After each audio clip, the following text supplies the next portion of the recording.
Greetings from National Championship Game Media Day. Andy Staples and J.D. PicKell here. J.D., it's time for some bold predictions for the national title game. I got one. I'll kick us off. Yeah.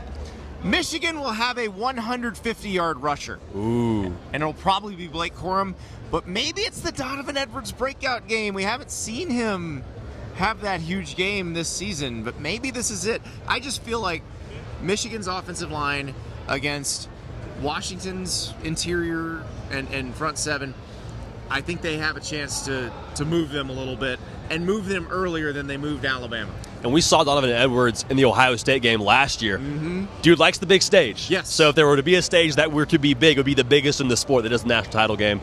Could be a Donovan Edwards kind of game. Washington's linebackers, they trigger so quickly, and that's great if you get home. Right. But if you don't, whole lot of real estate behind you on the back end if you're Donovan Edwards. Michigan linemen scraping off and clobbering you. So that's the thing. The line of scrimmage play is going to be really good in this game.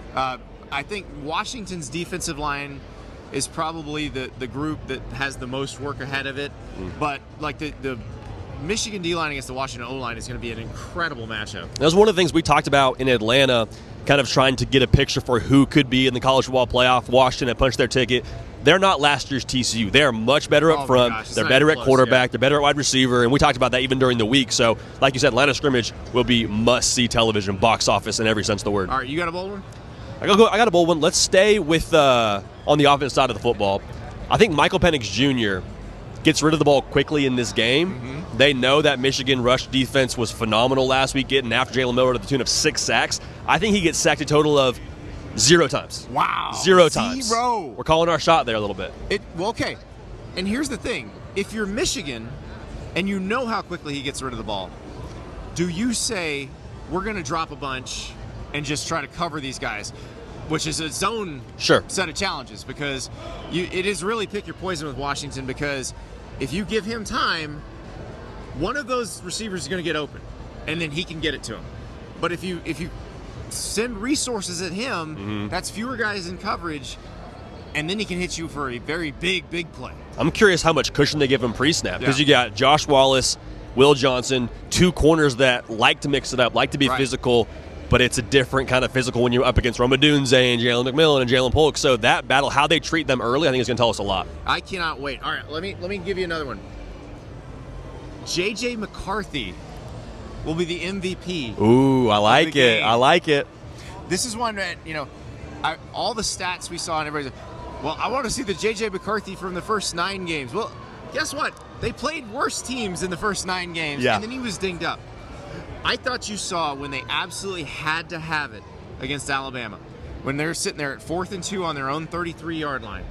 That is when you saw J.J. McCarthy and what he can do for a team. I feel like, not just this year, I feel like his entire time as the starter at Michigan, it's been a case of break glass in case of emergency.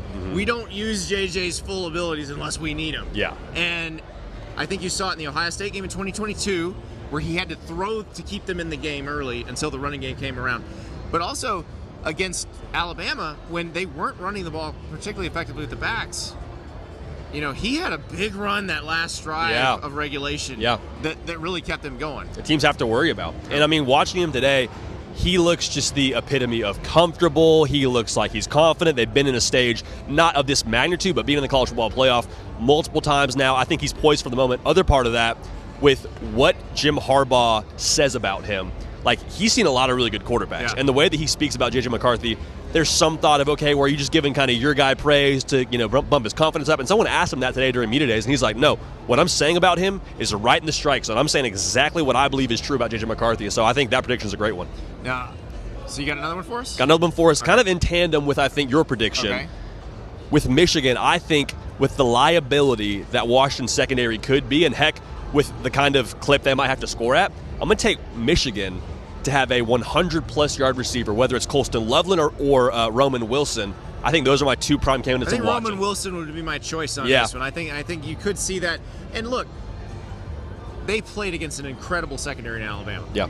All NFL guys all over the field, and they didn't look very dynamic. Yep. And that's been their problem against better defenses. Against Penn State, I think, they abandoned the pass game, 1, because they felt like they couldn't protect, 2, because they didn't need it because Penn State's offense couldn't do anything.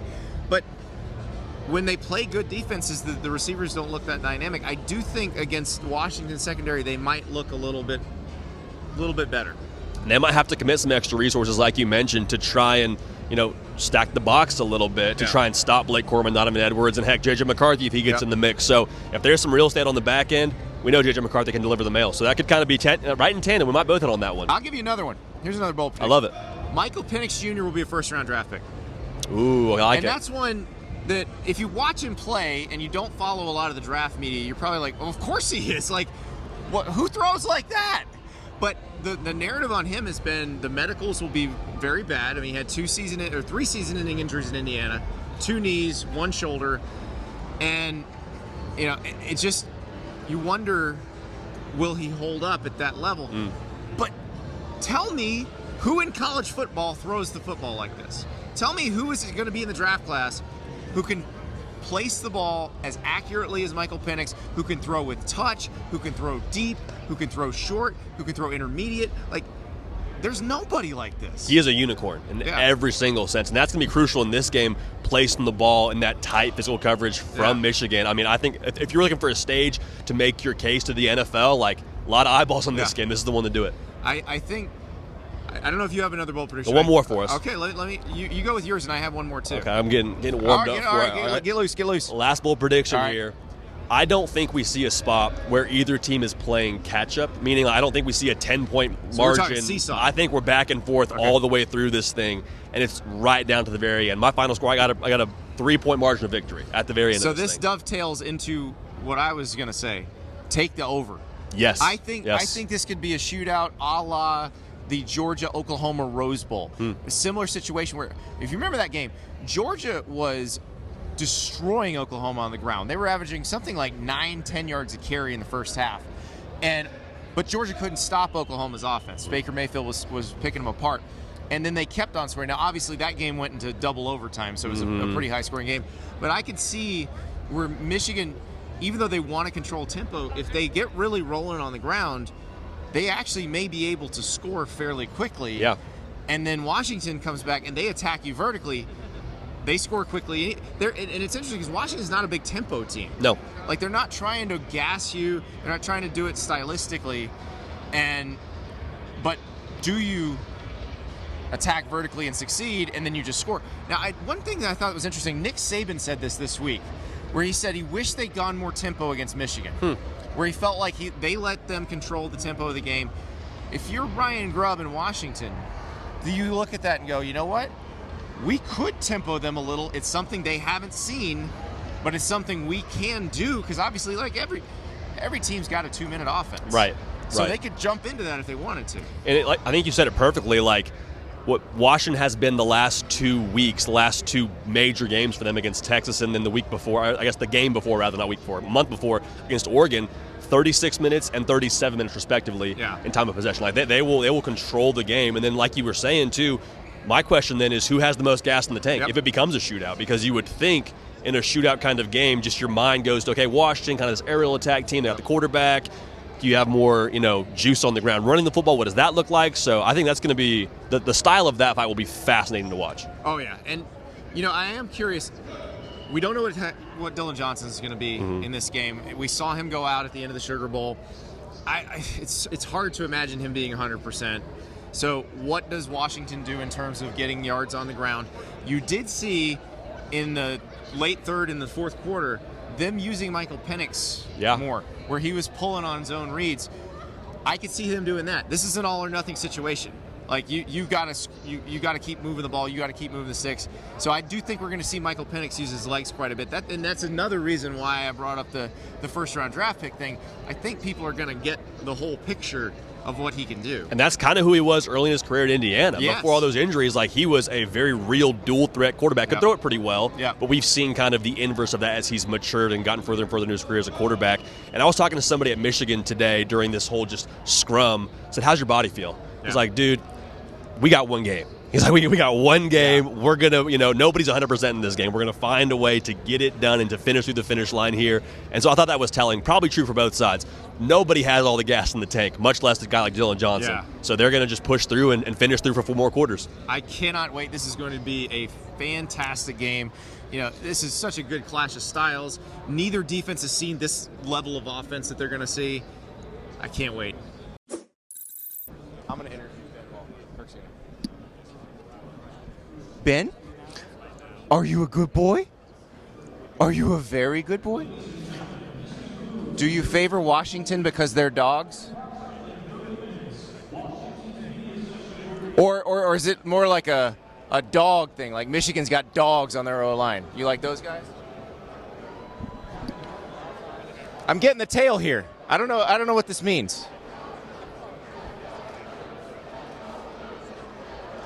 You're a good boy. Hey, are you a very good boy? Good boy. Got Jalen McMillan, Washington Huskies. Yes, sir. So how do y'all like being underdogs? I hear it's a thing. Every time. I mean, it's something that people just tend to give us. We just take it with a chip on our shoulder at the end of the day. So. Do you wonder at some point, like, when that's going to stop? Like.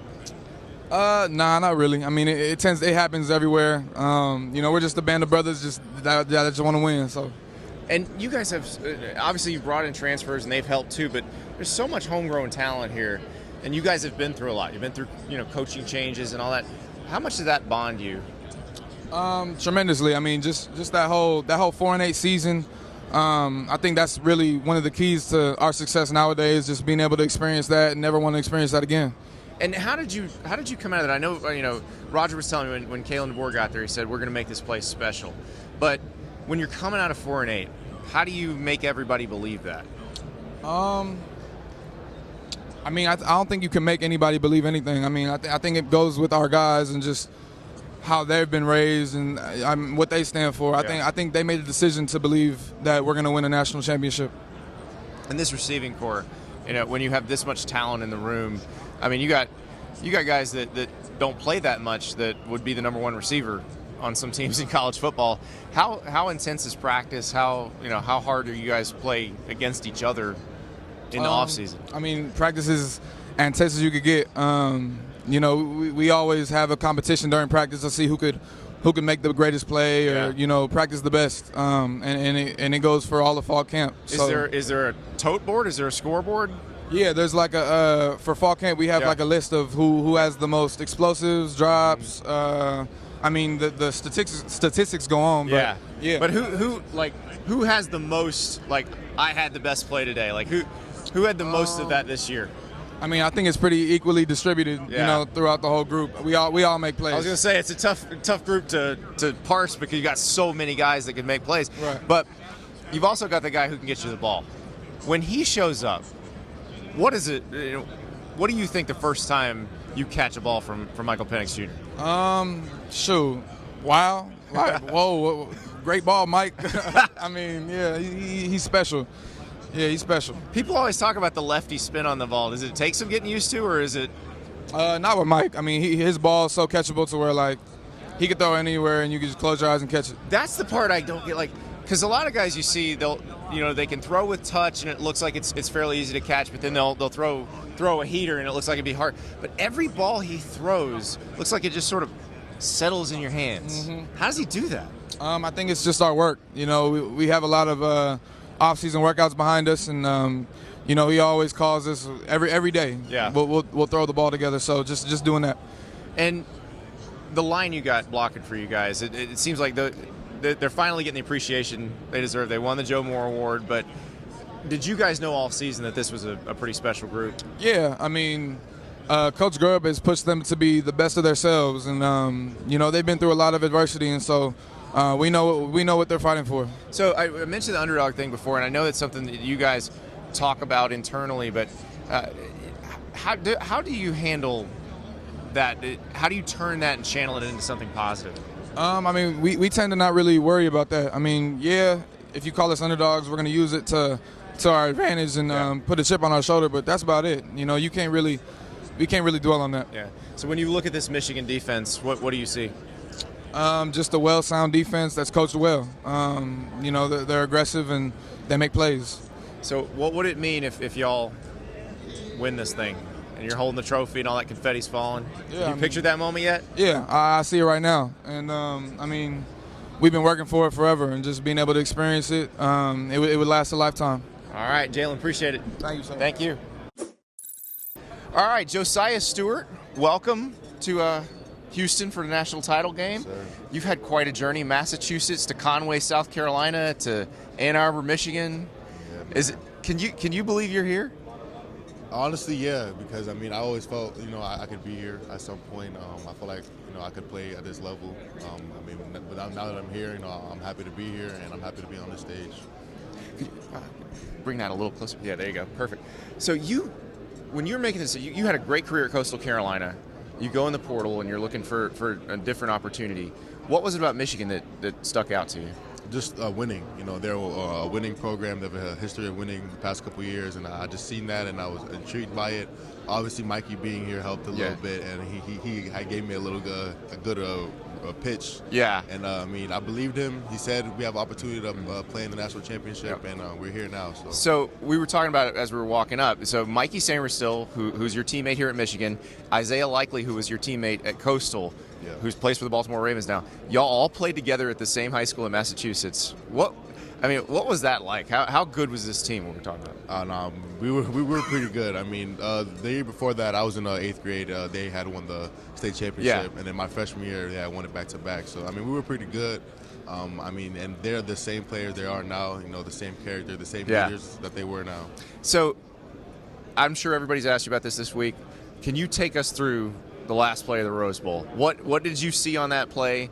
How did that feel as their offensive tackle is going on his butt and you guys are tackling Jalen McMillan? I mean, there was a lot going on that play, especially with that motion. I mean, we just figured that he would run the ball. I mean, you would give the ball to your best player at that point. But at that point, I'm just trying to get through the line, you know, give it my all on the last play. And I didn't really know that I tripped him up. I just kind of looked up, seen him on the ground. I don't think he tripped. I think you pancaked him. Yeah, I mean, I didn't even realize that, so I seen it on the bus. But I mean, we all made that play. Yeah. Derek in there. Well, so Derek on the other edge was that's. I don't think people understand because everybody thinks they see the play going up the middle, Right.